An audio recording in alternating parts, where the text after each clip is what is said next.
trouxemos aqui logo no comecinho do Band News São Paulo os principais números da pesquisa do Instituto Paraná, faltando menos de uma semana para esse primeiro turno da eleição na corrida à Prefeitura de São Paulo. E a partir de agora a gente recebe aqui o diretor do Instituto Paraná, Murilo Hidalgo, mais uma vez conosco. Obrigada, viu, Murilo, por vir aqui ao estúdio mais uma vez. Bom dia. Eu que agradeço ao Grupo Bandeirantes de Comunicação, a Band News, por participar com vocês nessas eleições novamente. Vamos lá, ó. Essa pesquisa aqui mostra o seguinte: oscilações, um empate triplo na liderança, tecnicamente falando, né? Ricardo Nunes com uma oscilação de 28% para 27%, Guilherme Boulos oscilando de 24,9% para 25%, e Pablo Marçal passou de 20,5% para 22,5%. Embora a gente fale de uma margem de erro de 2,6 pontos percentuais, a gente está falando do empate técnico triplo, houve um crescimento mais expressivo por parte de Pablo Marçal. Dá para falar isso, mesmo levando em consideração essa margem de erro? Com certeza. O Pablo Marçal mexeu para cima, bem como o Tabata Amaral. A Tabata também mexeu para cima. Percentualmente, ela mexeu mais do que o Pablo. 7,3% para 8,9%. É isso aqui, né? Exatamente. A Tabata também teve uma subida. Isso mostra que a eleição está completamente aberta. Mesmo para a Tabata? Não, para a Tabata não. Mas para a Tabata sim. Por que a Tabata, eu te diria que é uma peça fundamental nesse xadrez? Porque a Tabata, nessa pesquisa, ela não mexeu ainda no Boulos. Se ela continuar subindo, ela vai mexer no Boulos. E aí ela vai mexer no Boulos. Isso pode trazer problemas para o Boulos. Mexer no Boulos antes da festa sempre é problema. Festa da democracia. Antes da festa da democracia. Eu gostei dessa. Mas ela tem condição de, por exemplo, tirar votos do Boulos faltando não tenho dias dúvida, para a eleição? porque agora tá muito difícil de mexer sem tirar. Certo? Porque a gente está falando em 7% de indecisos, que isso já vai ter branco e nulos na urna. Agora vai tirar. De agora em diante, para crescer, tirou de alguém. Então, se a Tabata crescer agora, ela vai tirar de alguém. Quem que pode desidratar mais um pouquinho? Marina Helena e Datena. Eles ainda podem desidratar mais um pouquinho. Agora, a Tabata, eu acho que nesse momento, como ela está subindo, dificilmente ela desidratará de 10%. Ela vai ficar entre 8% e 10%. Não tenho a menor dúvida. Que a Tabata deve ficar nesse percentual aí. Agora, se ela vai a 12%, 13%, com certeza vai criar problema para o Guilherme Boulos. Quer dizer, a gente falava até semana passada de o Boulos roubar votos da Tabata, votos úteis, na reta final. Agora, a gente também está no horizonte a possibilidade de o contrário aparecer. De o contrário aparecer. Da Tabata, nesse momento que ela cresceu, ela continua crescendo e ela tirar voto do Boulos. Tanto que o Boulos, ontem, eles começaram uma campanha de voto útil contra ela, né? Certo? Tamanha a preocupação de artistas. Tamanha a preocupação já com o crescimento dela. Nós teremos uma chegada, se o Pablo Marçal continuar subindo, certo? Muito emocionante em São Paulo, porque ele tira voto do prefeito, na veia, certo? E ela vai tirar dele, certo? Então, façam suas apostas. Agora, desculpa. Ui, perdão. Não, queria colocar nos números da espontânea, porque o Boulos subiu quase 1%, né? Estou comparando com a sexta-feira passada, do dia 27. Boulos tinha 17,3%, foi para 18,4%. 1%, mais de 1% ele subiu.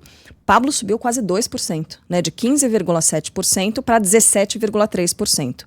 Tabata, de 4,2% para 5,8%, falando da espontânea, tá? Quando os nomes não são apresentados, as pessoas lembram deles. E o Datena caiu de 3,3% para 2,7%. E o Ricardo Nunes se mantém ali, né? De 19,7% na semana passada para 19,9% agora. Então, saíram do Datena e empurraram bastante o Pablo Marçal e o Guilherme Boulos. E os outros, né? De onde vêm esses números? Ou as pessoas não sabiam antes e agora conhecem os nomes? A espontânea é a certeza do voto. Isso eles terão na urna. Aquilo que você nem mostra nada, quando o entrevistador pergunta, ele já fala espontaneamente. Esses 29%, quando você estimula, cai para 7%. Então, quer dizer, eles 22% já declaram voto em alguém. Mas esse não é um voto firme. Esse é o voto que também pode mudar. Por isso que eu te falei, que de agora vai mudar de um para o outro, certo? Aí eu quebro a cabeça de quem vai crescer e quem não vai crescer.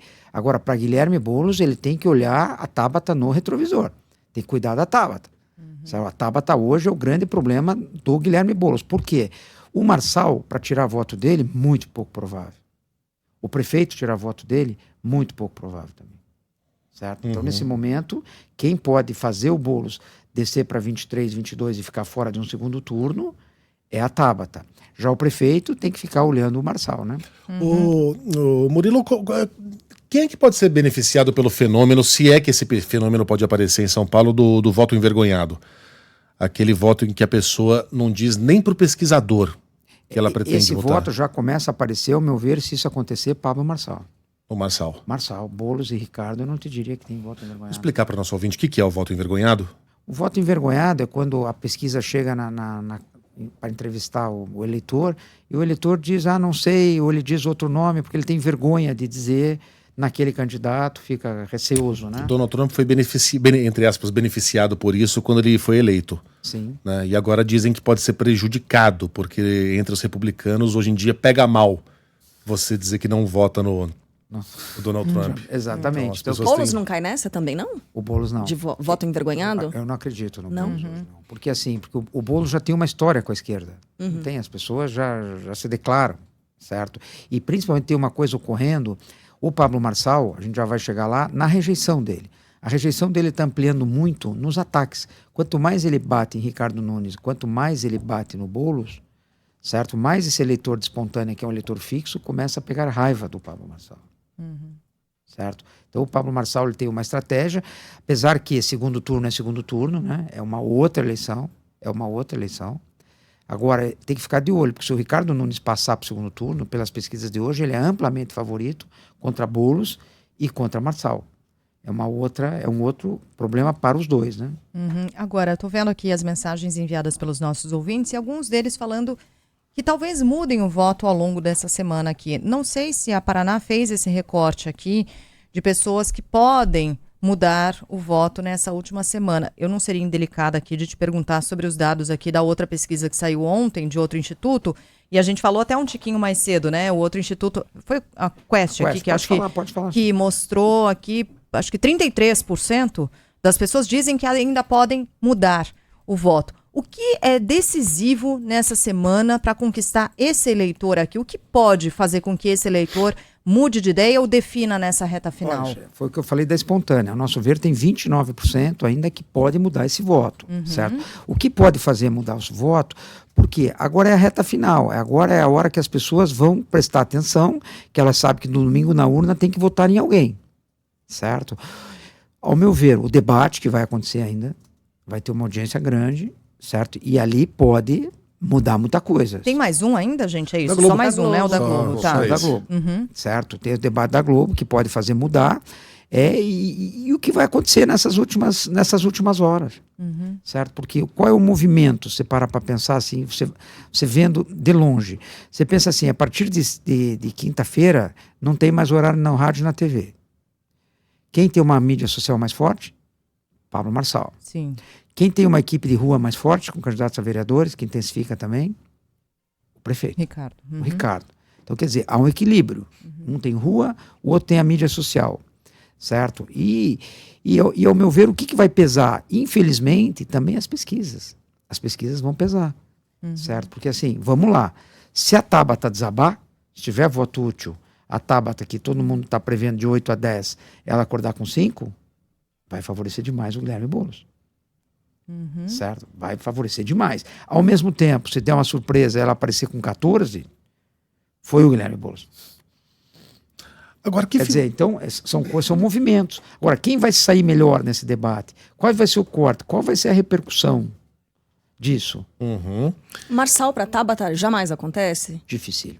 Bem difícil. Muito difícil. Muito Eleitor difícil. jovem. Não, eu diria que não. O Marçal hoje é em busca do prefeito. O prefeito tem que segurar o Marçal. Que figura curiosa o Ricardo Nunes, né? Porque ele tem uma rejeição muito baixa de um dígito. Ele, quando confrontado com Boulos e com Marçal no segundo turno, ele tem mais que o dobro dos votos dos adversários, mas ele não deslancha no primeiro turno. Aparece sempre ali na ponta, mas em situação de empate técnico e não dispara. Com certeza. Isso é reflexo da polarização. Um ficou como candidato muito forte da direita, o outro como candidato da esquerda, que mantém seus 20%, em qualquer caso. e ele está no meio, do centro-direita. Ele está no meio, certo? Agora, indo ao segundo turno é muito difícil para os outros. Os outros têm que torcer para ele não ir e ele tem que torcer que por um voto vá. Como é uma coisa engraçada, né? Quer dizer, ele é favorito no segundo turno e é um pouco mais favorito no primeiro turno, mas com uma situação ainda não definida. O Hidalgo, não foi dessa vez que a gente viu o confronto Lula-Bolsonaro, né? Isso que eu gostaria Nenhum de comentar. dos dois mergulhou na campanha. Há 4 meses atrás, nessa mesma cadeira, a gente falava muito isso. Qual vai ser o apelo do Bolsonaro e qual vai ser o apelo do Lula? Tanto que nenhum instituto de pesquisa está perguntando agora o apoio de Lula e de Bolsonaro, porque os dois evaporaram da eleição de São Paulo. Ao meu ver, estratégia.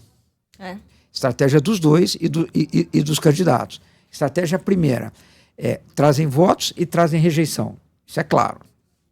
E depois, estratégia dos dois de não correr o risco de carimbarem derrotas, né? Claro, lógico. Porque, ao mesmo tempo, e agora, vamos deixar uma coisa clara, quem pôs a cara a mesmo nessa campanha foi o governador Tarcísio, né? O governador Tarcísio, eu diria que foi o único player, assim, ele é estadual, mas nacional, que entrou na campanha. Os demais, à distância. A depender do resultado dessa eleição, Tarcísio sai com outro peso, né? Sai com outro tamanho. Se o Nunes né? for ao segundo turno, Isso. com certeza é o Tarcísio, né? E ele sai com outro tamanho. Agora, é claro, a gente está falando muito aqui da disputa para a prefeitura, mas a gente não pode deixar de falar da escolha para a Câmara Municipal, né, gente? Para as câmaras municipais, porque eu tenho insistido muito nisso, até por mim mesma, assim, eu falei assim, cara, eu ainda não decidi, né, em quem vou votar para vereador, e tem muita gente nessa condição. Ou no começo da semana, a gente trouxe aqui os dados de pesquisas da nossa sala Band Google, da sala digital, do que as pessoas andam pesquisando sobre vereadores, mas elas ainda pesquisam coisas muito incipientes, básicas, assim, o que faz um vereador? Quanto ganha um vereador, né? A gente, às vezes, deixa isso muito de lado. Como é que estão as escolhas para a Câmara Municipal, o olhar do eleitor para essa disputa aí, para as vagas de vereadores? Olha, eu te diria que tem 2 perfis, certo? Primeiro, de uma parte mais politizada, que aí vota pelo histórico da pessoa, pelas bandeiras, o que a pessoa vai fazer ou não. E a outra grande parcela vota pelo trabalho, que elas precisam do vereador. As pessoas de comunidade, elas dependem do vereador. É o vereador que leva a creche, é o vereador que resolve o problema, é o vereador que ajuda a trocar lâmpada, é o vereador que faz esse trabalho. Então, são 2 perfis de eleitor. O que precisa muito do setor público é um outro tipo de voto, porque é o voto do vereador que tem o trabalho na comunidade, aquele que resolve. E o outro eleitor que procura aquele que mais pense como ele, certo? Mas são 2 completamente diferentes os perfis desses votos.